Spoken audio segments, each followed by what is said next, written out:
نعم الحمد لله رب العالمين وصلى الله على سيدنا محمد وعلى آله وصحبه أجمعين.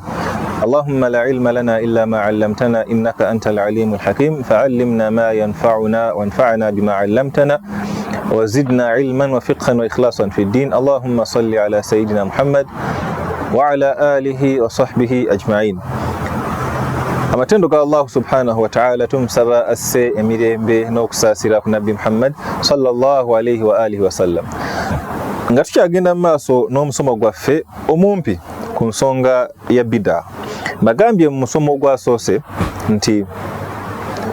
ensonga ya bid'a eno umma yagyeeyawulamu oba umma yeeyawulamu emiteeko ebiri. Nebanga umma abamanyi abasinga obungi mu umma bagenda ne bagamba nti wasa'u oba baagaziya entegera ya bid'a ne bagamba nti bid'a erimu emiteeko ebiri. Ekisooka mulimu bid'a ennungi nga etulabye ne bid'a embi. Nagamba bid'a ennungi eriwa bid'a ennungi eyo bid'a ejja wakwe kuzuula ekintu mu ddiini ekintu ekyo nga kiyina obukwakkulizo buno wammanga. Ekisooka nga omulimu gw'ozudde gwa mu ddiini kyekisookera ddala. Ekyokubiri omulimu gw'ozudde ogwo nga mulungi tegukosa tegulina akabi konna konna ate ekyokusatu nga gugasa eddiini oba ekyokusatu nga tegukowanagana na sharia ya Busiraamu nga mulimu gwa ddiini nga mulimu gulina obujulizi mu ddiini ekyokusatu nga tegukowanagana na sharia ya Busiraamu. Ne bagamba nti bid'a embi yeriwa gwe mulimu okujja nga ekisooka mupya ate nga gwa ddiini tegwaliwo mabega. Ekyokubiri nga tegulina bujulizi bwonna bwonna mu ddiini. Ekyokusatu nga gukosa gulimu akabi ate nga gwawukana ne sharia ey'Obusiraamu. Abamanyi abasinga obungi we batambulira ne definition yayo ku bid'a yeeyo ate bateekululamu n'entegeera eya bid'a. Kati abamanyi bano abagaziya entegeera eya bid'a be bamanyi wogenda okusanga nga omulimu gwonna kasita gujja nga mupya mu Busiraamu tebagugoba bugobi. Tebamala gagamba nti wazudde mu ddiini ne bagoba omulimu ogwo. Wabula kasita obaleetera omulimu n'wagamba bamanyi b'Obusiraamu baleetedde ensonga ki? Mawulide. Ng'ensonga yaffe gye tuliko. Bagamba amawulide galeete tugateeke ku minzaani eya bid'a eriwo. Minzaani ki eyo? Nagamba amawulide ekisooka amawulide mulimu gwa ddiini. Ngamba mawulide mulimu gwa ddiini tugenda kukuza amazaalibwa ga Nabbi tusanyuke tulage essanyu. Ngagamba kale akakukuliza akasooka mulimu gwa ddiini kasita gwanga mulimu gwa ddiini nga bagamba kale kati tusobola okugussa ku minzaani ya bid'a nga bagukwata bagussa ku minzaani ya bid'a. Bwe bagussa ku minzaani ya bid'a eno nga kubuza ekibuzo ekyokubiri nakubuza gano amawulide goleese biki ebikolebwamu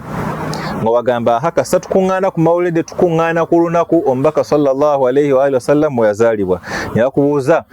ku nsonga yennyini ey'okukuŋŋaana ku lunaku omubaka we yazaalibwa abasahaba baali bakuŋŋaanyeeko ng'ekibakuŋŋaanyiza kwogera ku mubaka oba kwogera ku byafaayo bye oba kwogera ku ntalo ze oba kumuwaana oba kumusaalira nga bagamba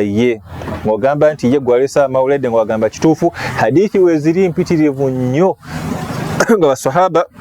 bakuŋŋaana ng'ekibakuŋŋaanyisizza kwogera ku Allah na mubaka we kwogera ku mazaalibwa ga Nabbi kwogera ku ntalo ze kwogera ku byafaayo bye kumwogerako ebitendo bye. Ezo enkuŋŋaana we ziri nnyingi. Bagamba akakwakuliza akasooka okayise nga bakubuuza ekibuzo ekyokubiri biki by'okolera mu mawulide. Ogamba kasita tumala okukuŋŋaana ekyokubiri tusoma Qur'an nga bakubuuza kikkirizibwa okuŋŋaana mu Busiraamu ng'ekibakuŋŋaanyisiza kusoma Qur'an ng'ogamba lwaki hadithi nazo tuzimanyi mpitirivu we ziri nga omubaka sallallahu alayhi wa sallam atukubiriza n'atugamba kasita abantu bakuŋŋaana ng'ekibakuŋŋaanyisiza kusoma Qur'an oba kugisomesa oba kugiwuliriza Allah abassaako malayika ne zibabuutikira n'ebiwawaatiro n'abassaako obutebenkevu n'abassaako okusaasira kwe paka hadithi gye zikoma. Kati ng'agamba n'ekyokubiri okiyiseeko nga babuuza ki ekyokusatu kye mukola mu mawulide. Kasita tumala okusoma Qur'ani nga tutandika okusoma ebyafaayo bya Nabbi sallallahu alayhi wa alihi wasallam nga tuyisoma mu bitabo nga Mawlidul Barzanji oba Mawlid ya Ibn Hajar oba Mawlidul Arus ya Ibn al-Jawzi Hafidhul Jawzi oba nga tusoma Mawlid Simtud Durar oba nga tusoma Mawlidul Habashi oba nga tusoma Mawlidud Daibai oba ebitabo ebyenjawulo ebirimu okuzaalibwa kwa Nabbi nga tusoma ekyafaayo ekirimu okuzaalibwa kwa Nabbi Muhammad sallallahu alaihi wasallam nga bakubuuza ekyo kyokola kyali kikoleddwako baswahaba batulakawo ne boogera ku byafaayo bya Nabbi bagamba ekituufu Imaamu al-Waqidi mu kitabo kye eky'ebyafaayo tugamba nti baswahaba banyumyanga ng'omubaka sallallahu alaihi wasallam amaze okufa bagamba nti twakuŋŋaanyanga abaana baffe ne tubatuuza mu ddungu ku kironga enjuba ekutte ne tandika obanyumiza amaghazi rasulillah entalo z'omubaka ne tubanyumiza obulamu bw'omubaka ne tubanyumiza ebyafaayo by'omubaka kyaliwo kyakolebwako ngagamba ekyokusatu okiyiseeko ngaddamu bakubuuza kiki ekirala ekibakuŋŋaanyisizza mawulede kiki mukoleramu ekirango agamba tukuŋŋaana tusaddaaka tuyimirira ku mulyango waffe gwa qiyaamu n'abuuza ku qiyaamu kikkirizibwa okuyimirira nga bagamba ye omubaka sallallahu alaihi wa alihi wasallam sayyid wa bani adam ye muntu asinga okubeera ow'ekitiibwa ate nga hadithi tugimanyi wadde eriko ebigambo bingi tujja biraba inshallah egamba nti qumu li sayyidikum mbeere nga muyimirira ng'ekibayimiriza ki kuwa muntu wa kitiibwa qiyaamu tugenda la masala ga qiyaamu okuyimirira ng'oli mu mawulede tujja galaba mu mulyango gwa njawulo tulabe ebigambo byamanyi ku nsonga eyo inshallah n'obujulizi bwabyo oyimirizaawo obutuufu bw'okukola ensonga eyo ekikulu kyenyinza obbagamba nti kikkirizwa mu buki mu busiraamu tekirina buzibu kuyimirira nga boogedde ku muntu ow'ekitiibwa kati nga tugamba n'ekyo kiyiseeko nakubuuza ki ekirala kyemukola mu mawulede n'ogamba nti tukola ki mu mawulede tusaddaaka ne tuwaayo ssente nga tuyimiridde mu qiyaamu oba omuntu n'atuyitamu n'atusiga obuwoowo oba agamba okusaddaako okwo okuwaayo ssente kikkirizwa mu busiraamu ng'omusomera aya ng'ogamba nti la khayra fi kathirin min najwahum illa man amara bisadaqatin au ma'rufin au islahin baina nnas nti enkuŋŋaana esinga obungi teziri mu makulu Allah yazigoba okuggyako enkuŋŋaana ezikuŋŋaana nga zikuŋŋaanidde ku mirama gino wammanga omulamu ogusooka kusaddaaka kati amawulede gano tukuŋŋaana ng'ekitukuŋŋaanyiza ki kusaddaaka ebimu ku bingi ebitukuŋŋaanyiza kuwaayo ssente na kusaddaaka ssente ezo zikola ebintu bingi ezimu ziyamba abawalimu abatambudde okujja mu mikolo egyo ezimu ziyamba ku ntegeka ezimu ziyamba abanaku ezimu ziyamba obusiraamu ezimu ziriisa abantu ekikulu ebanga saddaaka endala ekola kyonna kyebekoze ebbanga ekimala nga kigasa obusiraamu ng'akubuuza ki ekirala kyemukolera mu mawulede tugaba emmere abantu ne balya nakubuuza ekyokugaba emmere abantu balye ne muliisaŋŋanye emmere kya mu busiraamu nga obagamba nti kituufu omubaka sallallahu alaihi wa alihi wasallam yatukubiriza nnyo okuliisaŋŋanya emmere olw'ensonga nti mu hadithi emu omubaka sallallahu alaihi wasallam yatugamba nti nno mu jjana mulimu mu makulu ga hadithi mulimu ennyumba nga yonna Allah yagizimba mu birawuli oba mu giraasi ng'omuntu ali ebweru alaba ebiri munda ate nga n'ali munda alaba ebiri ebweru nga Allah yagizimbira baani yagizimbira omuntu layyinul kalaam omuntu ng'ayogera ebigambo nga birungi ate nga mukakkamu mu bigambo bye ekyokubiri وإطعام الطعام n'omuntu yenna aliisa emmere ekyokusatu waman yusalli omuntu asala ekiro nga abantu bakoze eki wannaasu niyam ng'abantu beebase Allah yamutakira ennyumba emujjana mu hadithi endala omubaka sallallahu alaihi wasallam yagamba nti afshu salam mubeere nga musaasaanya emirembe mu nsi muno wa at'imu ta'am ate mulisa abantu emmere wasilul arham muyunge eŋŋanda wa at'imu ta'am ate mulisa abantu emmere lwaki kasita munaabikola ebyo ebina Allah agenda bawe ejjana nga teriiko kibuuza kyonna nga neera nakyo kiyiseeko ng'ogamba mawulede tulisa emmere sunna ya nabbi ekisembayo ne bakubuuza ki ekirala kyemukolera mu mawulede ne bagamba nti tusomesa tufuna omusomesa nga tumaliriza okusalira nabbi ne tumugamba beera nga okola ki beera nga osomesa abantu beera nga ogaba irimu ne tukubuuza ekyo ekyokusomesa abantu irimu kya mu busiraamu ng'ogamba ye kya mu buki kya mu busiraamu n'oba ng'omulimu gwonna ogw'amawulede mu bugazi bwagwo guyise ku minzaani ya bid'a mubamanyi bano abagazi entegera ya bid'a nagamba kituufu omulimu gw'amawulede bid'a mulimu mupya omubaka sallallahu alaihi wasallam teyagukolako mu nkola gye tugukolamu naye wadde gwajja luvannyuma nnyo nga tunaabiraba nga twogera ku byafaayo by'amawulede mu ngeri gye tugakuzaamu olunaku olwaleero tegulina buzibu bwonna okusinziira ku bantu abagaziya entegera ya bid'a wano njagala mbeka ensonga gye nkoonako nga sinnabagenda wala omubaka sallallahu alaihi wa alihi wasallam we yali afa umma ayina ebintu bye yagirekera n'agikakasa nti tejja kuva ku mulamwa ebbanga lyemala nga yeekutte ku bintu ebyo ekisooka umma yagirekera Qur'ani oba sunna subhanallah omubaka sallallahu alaihi wasallam yagirekera Qur'ani oba ebigambo bya Allah mu Qur'ani weyamala okugirekera Qur'ani n'agirekera abantu b'enjuye nga be bakulembeze b'obusiraamu betulabirako butya Allah subhanahu wa ta'ala walina okusinzibwa wamala n'atulekera sunna ze enkola ze ez'ebigambo n'ebikolwa n'ensonga zonna eziyinza okubaliwanga ki nga sunna. Omubaka sallallahu alayhi wa sallam yazirekera umma n'agamba kasita mwekwata ku Quran ne mwekwata ku bantu b'enju yange ne mwekwata ne ku sunna zange ne mwekwata ne ku manahijul fahm eddiini ne mugitegeeranga wenjireseewo ne asahaba bwe bagitegedde n'abazza n'oluvannyuma temujja kubula temujja kuva ku mulamwa. Kino ekigambo kya manahijul fahm entegeera y'eddiini eno abantu abasinga obungi tebagyogerako naye nakyo omubaka sallallahu alayhi wa alihi wasallam yakirekawo. Kyova olaba we yali avaawo yagamba nti al ulamaau warafatul anbiya nti abamanyi bebasika b'abannabbi wal ulama lam yuwarrithu dinaran wal anbiya abamanyi bano ne bannabbi bano bannabbi tebalina byabugagga bye baaleka tebaleka byabugagga nti baaleka zaabu nga mungi oba ki lakin warrathul ilm abamanyi bano bajje ne basikira erimu abannabbi gye baaleka man akhadhahu akhadha bihadhin wafir yennaina abakutte erimu y'abannabbi gye baalekawo n'agyetikka n'agitambuza mu umma aba yeetisse omugabo nga munene. Kitegeeza ki? Abamanyi bano be batuusaako eddiini okuva ku nabbi sallallahu alayhi wa sallam okuviira ddala mu basahaba. Olujegere sanad nejjanga etambula batabi'i ne bajja eddiini ku basahaba, batabi'i n'ajja eddiini ku batabi'i irimu nejjanga etambula bwetyo nga nabbi sallallahu alayhi wasallam engeri gyagisomesaamu basahaba bajja ne bagitegeera. Umaru najja n'azuulawo bid'a eya tarawiya okusaalira emabega wa imaamu omwe ennaku 30 ne mukola khatima ya Qur'ani n'okusoma edduwa ya khatima nga mumaliriza. Basahaba ne bakijja naddala balinga e Makka ye bakikolanga. Kati eyo bid'a nejja bwetyo batabi najja ne bagikwata netandika nesaasaana mu umma n'entegeera endala mpitirivu mu umma mweziringa ezimu ku ntegeera ezaviira ddala ku mirembe egyasooka y'entegeera ya bid'a eno okugaziya. Kyova olaba umma eyajja oluvannyuma lwa sahaba abasinga obungi baagaziya entegeera ya bid'a nga Imaamu Shafi'i omu ku bamanyi abasooka gwe tumanyi obulungi yatandikawo amadhhabu ga Shafi'iyya agamba nti bid'a makulu g'ebigambo nga byajja mu manaqibu Shafi'i ekya Imaamu al-Bayhaqi ne manaqibu Shafi'i ekya Imaamu al-Razi n'ebitabo ebirala byonna ebyogera ku bigambo Imaamu Shafi'i. Imaamu Shafi'i mu bigambo makulu g'ebigambo yagamba nti bid'a ala dharbani erimu emiteeko ebiri. Waliwo bid'a ejjanga ekwatagana n'obusiraamu ate nga nnungi ate nga erina obujulizi eya bid'a nnungi. Bid'a endala nejjanga mbi ng'ekoonagana n'amateeka g'obusiraamu ng'ekosa obusiraamu nga terina bujulizi eya bid'a ki mbi. Kati entegeera y'okugaziya bid'a si efa abagitandisewo ku mulembe guno. Kino abagambye wogenda mu bitabo bya irimu ebisinga obungi 99% umma y'obusiraamu 98-99% umma y'obusiraamu bonna bakkaanya ku nsonga ki nti entegeera bid'a ngazi mulimu bid'a ennungi mulimu bid'a embi.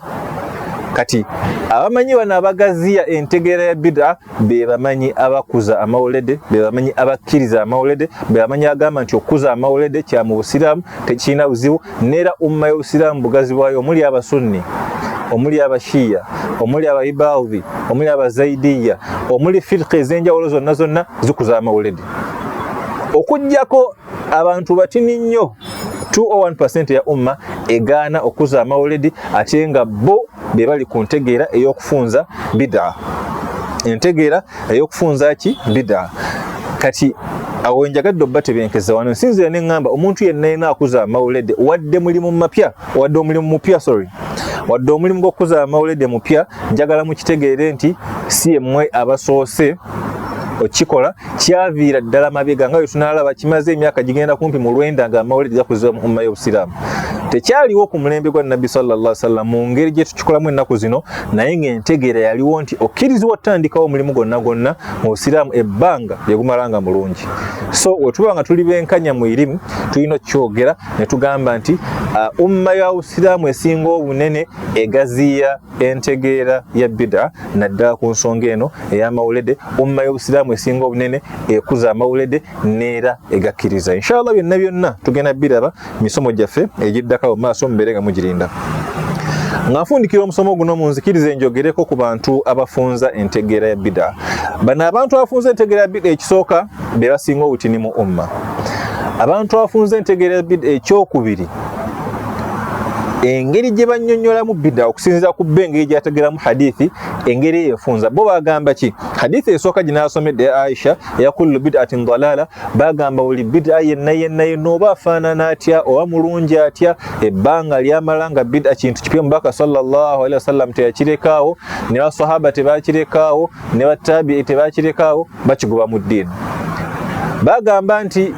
omubaka sallallahu alaihi wasallam baina hadith jaddingana agamba khairul quruni qarni omulembe ogusinga obulungi gwe mulembe gwangenzo omubaka gwendiko sallallahu alaihi wasallam thumma alladhi yalunahu n'omulembe oguddako ogwokubiri gwa sahaba n'oguddako ogwokusatu gwa tabi emyaka nga 3 alqurun almufaddala emyaka nga 3 ekyasa ekisooka ekyokubiri n'ekyokusatu emyaka egyo 3 nti omulimu kasita guba nga tegwakolebwako mukaddaako naye gujja oluvannyuma nga mulungi gutya tetugukkiriza ne besembesa hadithi eno ya kullu bid'atin dalala ne bagamba nti buli bid'a yenna ne wajja nga afaanana atya ebbanga lyamalanga bid'a mulimu mupya tetuguteekululamu buli bid'a yenna mubi wali amanya abali ku ntegeera eyo naye si be basinga obungi batini nnyo ddala mu umma ate ekyokubiri ekizibu kye basanga nti definition gye bawa mu bid'a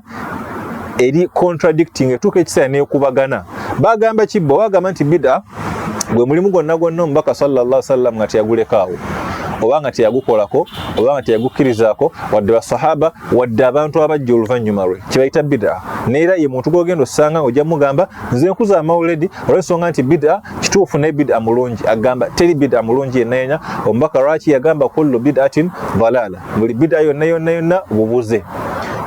awe bantu betuyita abafunza entegeera ya bid'a lwaki ngamba nti their definition is contradicting ekubagana olw'ensonga nti waliwo emirimu mingi ejajja oluvannyuma egikolebwa kati mu umma naye ng'omubaka sallallahu alaihi wa alihi wasallam teyagikolako wadde basahaba wadde batabi'in wadde abantu bonna abali mu mirembe egyo gye bagamba nga mulimu ki omulimu omwangu ennyo ogwotandikirako y'ensonga y'empaka za Qur'an empaka za Qur'an ezo omubaka sallallahu alaihi wa alihi wasallam tazikuzangako omubaka takolangako nti yakuŋŋaanyako basahaba n'abatuuza mu kifo n'agamba nti muvuganye ntaddewo ente yiyo awangula ntaddewo umra yiyo wantaddewo emitwalo 10 ejja dola gijo nti wawangula empaka ogenda kuwangala omubaka teyazikolako naye abantu bonna bano abagazi entegeera ya bid'a ne bana abagifunza fenna twetaba mu mpaka za Qur'an lwaki mulimu mulungi kati awo that's just one example naye examples endala mpitirivu nga bano abantu abafunza entegeera ya bid'a bakulaga nti bid'a kye kintu omubaka sallallahu alaihi wasallam kyataakolako wadde basahaba wadde abajja oluvannyuma lw'abalongoofu basalafu salih abalongoofu abatusooka kati yentegeera gye bategeera mu bid'a ne bagattako ne hadithi ey'okubiri Aisha radhiyallahu ta'ala egamba nti man ahdatha fi amrina hadha ma laysa minhu fahuwa raddun yenna azuula mu ddiini yaffe eno ekintu nga tekyalimu fahuwa raddun Allah agenda kimuddiza man amila amalan laysa alayhi amruna fahuwa raddun yenna akola omulimu nga sigwa mu busiraamu tetwagulekaawo yengeri gye banyonyola mu hadithi ezo bagamba nti omubaka kye yategeeza mu hadithi ya Aisha eno omuntu yenna akola omulimu nga saagukolako oba nga saagulagira oba nga saagulekaawo then abazudde mu ddiini kati nabanga bo bafunza n'abagambye bali abasooka bagamba batya omuntu yenna akola omulimu nga gwa mu busiraamu ate ngate omulimu nga gwa ddiini abagaziya baawukanirawo ne bano mu ntegeera ya hadithi eno nagambye difference enkulu eri bweti bano abagaziya entegeera ya bid'a bakwata hadithi eyasooka eya Jabir bin Abdillah ya kullu bid'atin dalala ne bagigatta ne hadithi ey'okubiri niwafuna summation oba niwafunamu definition emu niwagamba nti hadithi yasooka eyogera ku bid'a zonna nezigoba hadithi ey'okubiri eya Jabir bin Aisha nebanga yajja nefunza hadithi esooka negamba kituufu buli bid'a yonna ebambi ebbanga lyemalanga ekondagana n'obusiraamu ebbanga lyemalanga teyina bujulizi mu busiraamu ebbanga lyemalanga ejja nga teyina mugaso ku busiraamu naye hadithi bano abantu abafunza entegeera bid'a ekisooka hadithi esooka yo bagikwata yokka tebagigatta ku hadithi yakubiri bagamba nabbi sallallahu alaihi wa alihi wasallam yagamba kullu bid'atin dalala buli bid'a yonna ejja bubuze nekitegeeza nti omulimu ne gwa mulungi gutya bo bakwata hadithi ne bawukana ku eri principle gye nabagambye nti mu busiraamu ensobi gye basookera ddala okukola yeeyo nti mu busiraamu wowe yagala okulamula ku bid'a tokwata hadithi emu nojjamu okulamula wabula kuŋŋaanya hadithi zonna ozigatte okole kye tuyita tarujihi okugatta mu makati ga hadithi eziringa ezikoonagana oba okole kye tuyita tartibul adilla mu usul fiqhi okutegeka obujulizi olyoka ojjemu okulamula ng'omaze obutegeka mu ntegeka ennungi. Kati bo bakwata hadithi ku hadithi bagamba hadithi esooka etulaga nti buli bid'a bubuze, hadithi ey'okubiri netulaga nti ensonga yonna yonna gy'okola nga nabbi teyagikolako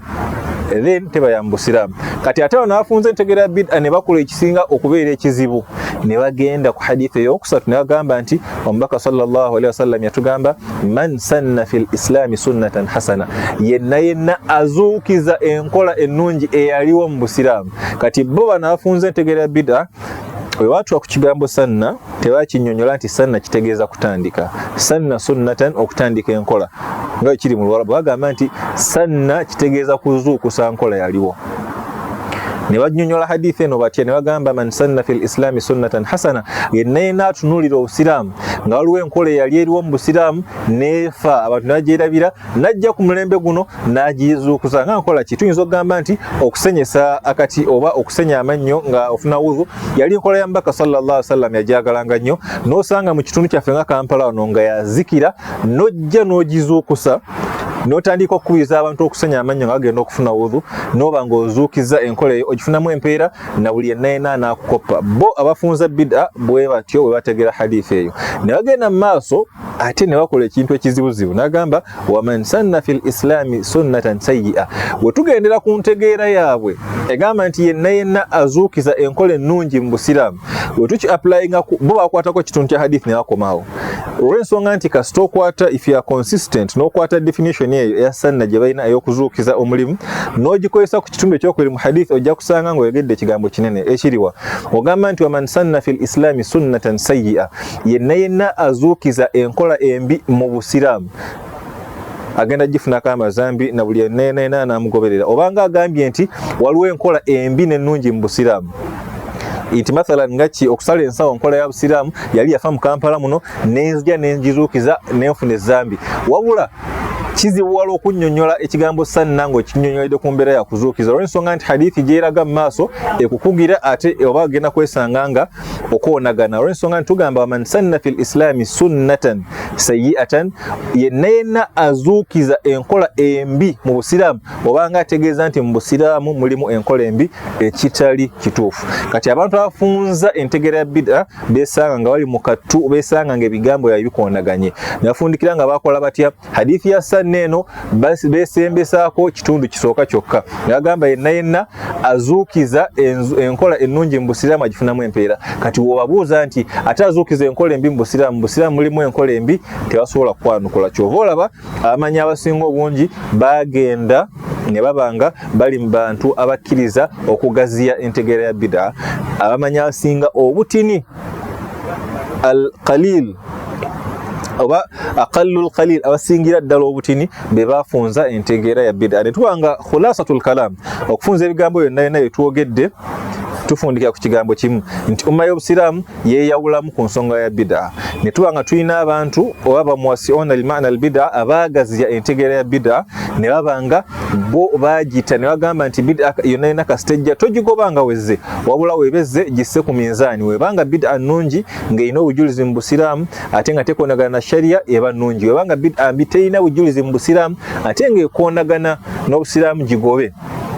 Ne abanga bakwata mathalan nga amawulede omulama gwaffe gwe tuliko ne agamba nti amawulede bid'a nnungi egasa obusiraamu erina obujulizi tugikkiriza. Neera ne bakuza amawulede ne bawandiika ebitabo by'amawulede ne bakola emikolo gy'amawulede ne basaddaaka ku mawulede. Amawulede neefuuka yunifoomu ya busiraamu. Omwezi gwa Rabiul Awwal gwe tuyingiramu guno buli gutuuka nga tukuza amawulede paka we guggwako. Bannaffe bano bafunze entegera ya bid'a ate bo bakola kyennyume kyekyo bagamba nti buli mulimu gwonna omubaka sallallahu alaihi wasallam gwataakolako ate omubaka sallallahu alaihi wa alihi wasallam nga teyagulagirako teyagulekaawo bwabubuze abeera bid'a. Neera amawulede ng'ago kasita gajja ne bagagoba. Nyagamba amawulede omubaka teyagakolako wadde malungi wadde galina obujulizi wadde galimu ebirungi wadde ne bagagoba. Naye ne tubabuuza lwaki minzaani gye musinziirako okugoba amawulede si ye minzaani yemu gye musinziirako okugoba tarawiya y'ennaku 30 mu muzikiti? si eminzaani yemu gye musinziirako okugoba empaka za Qur'ani, si eminzaani yemu gye musinziirako okugoba edduwa ya khatima empanvu gye musoma mu kiro kya 27 mpaka gy'atalekawo. Kati ebibuuzo bingi ku nsonga ya bid'a, naye inshallah mujja kwongera okugoberera omutimbagano gwaffe ogwa Hidayah Media. Tuyinayo episodes ezogera ku bid'a. Wano mbadde just ndi mukaddima gwa bid'a, hadisi ziyingiddemu nnyo naye nga olutalo lw'abamanyi ku hadithi ezo olugazi, naye nga abaluwangula mu butuufu okuluwangula be bantu abagaziya entegeera eya bid'a. Ne ku lwekyo munzikirize mbeere ng'ebigambo byange inshallah bikomyawo ku nsonga eya bid'a, tuddemu tusisinkane ku nsonga ya mawulede inshallah nga tutandise kati okulaba olw'ensonga nti okusinziira ku hadithi zino eza bid'a amanyi beeyawulamu ku nsonga ya mawulede. Abasinga obungi ne bazikkiriza